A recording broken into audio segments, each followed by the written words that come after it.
Do you think the strength of Syria's President Bashar al-Assad has been underestimated? I don't think we ever underestimated it. The kingdom always said, if you don't provide the opposition with the necessary means to defend the Syrian people, the fighting is going to continue for a long time. Saudi Arabia is funding and providing weaponry to the rebels in Syria. What is the kingdom aiming for in the Syrian conflict? The killing must stop. And I think it was the king who coined the phrase, the killing machine, in describing Bashar al-Assad's response to the demands of his people. What makes you so optimistic that if ever Assad is removed, that the killing will stop? Because I have faith in the Syrian people. Who are the foreign fighters in Syria? In my view, the most radical and extreme elements doing most of the killing in Syria are Bashar al-Assad's troops that are supported by the most radical elements of Hezbollah. The most blatant examples of mass killings on the ground in Syria have been conducted by the regime and its supporters. And the foreign fighters? There are elements from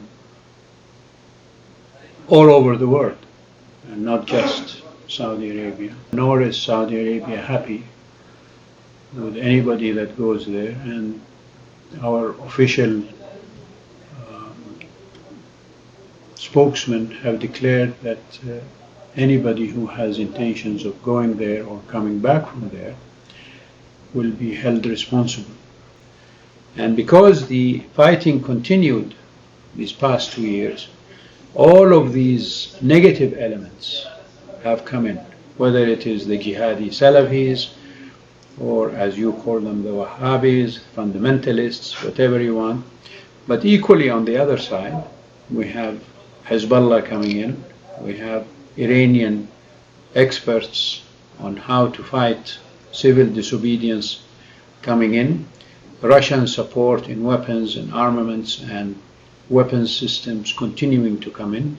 With who exactly does the Saudi Arabian government work on the ground in Syria, and how can you be sure that they are the right people? Now, the right people that the kingdom is supporting, as far as I understand, are the people who would like to see an end to the fighting, and secondly, to achieve whatever it is that they want in terms of government and civil structure and future for their children and so on. The third thing that these people want, which is what Saudi Arabia would like to see, is a unified Syria, inclusive of all of the elements of Syrian society, whether they be Sunni, Shia, Alawite, Druze, Kurd, whatever composition of Syrian society is in place. Are the United States and Europe to be blamed for the failure of